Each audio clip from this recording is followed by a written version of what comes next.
শুভ সকাল বন্ধুরা। তো তোমরা কেমন আছো সবাই? আশা করি মনসা মায়ের আশীর্বাদে তোমরা সবাই ভালো আছো আর খুব সুস্থ আছো।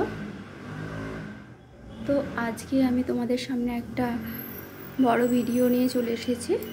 তো তোমরা তো প্রত্যেক দিন মাকে রিলসে দেখো, শর্ট ভিডিওতে দেখো। তো আজকে আমি একটা লং ভিডিও নিয়ে আসছি তোমাদের সামনে। তো আজকে মাকে এই শাড়িটা পরানো হয়েছে। তো আজকে পরানো হয়নি, কালকে পরানো হয়েছে। তো মায়ের এই শাড়িটাতে মায়ের রূপটা কেমন লাগছে তোমরা অবশ্যই কমেন্ট করে জানাবে। আর মাকে কি বলো তো, মায়ের তো রূপ সবসময় এক থাকে না, এক এক সময় এক এক রূপ মায়ের দেখতে পাই আমরা। তো মায়ের যখন রাগ হয় তখন এক রূপ দেখি আমরা, আবার যখন মা খুশি থাকেন তখন আরেক রূপ দেখি। তো আজকে দেখো মাকে কেমন লাগছে, কি অপূর্ব লাগছে দেখো। তো সেটা আমি তোমাদেরকে বলবো না, তোমরা নিজেরাই বলবে।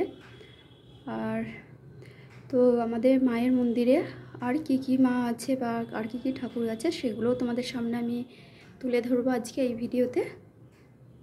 তো দেখো, এটা আমাদের মা জগৎজননী মা মনসা।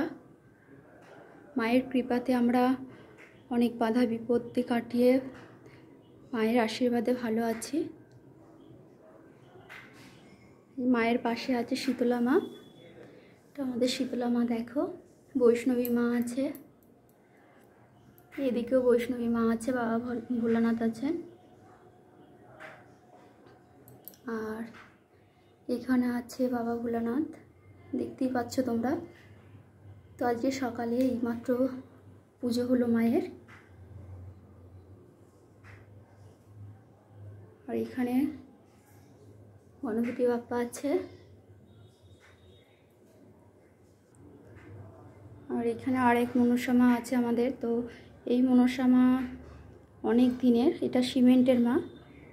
তো এটাই প্রথমে ছিল, এই মাকে পুজো করা হতো। তো তারপরে মার্বেলের মা নিয়ে আসা হয়, এই যে এই মাকে নিয়ে আসা হয়। তো মায়ের রূপটা কেমন লাগছে তোমরা অবশ্যই কমেন্ট করে আমাকে বলবে। আর মাকে তোমরা মন থেকে ডাকবে, দেখবে মা তোমাদের মনের সকল ইচ্ছা পূরণ করবে। তো তাই সবাই একবার বলো, জয় মা মনসার জয়। মা তোমাদের সবার মনের আশা পূরণ করুক, সবাইকে ভালো রাখুক, এটাই কামনা করি। তো সবাই ভালো থাকবে, সুস্থ থাকবে, সাবধানে থাকবে। জয় মা মনসার জয়।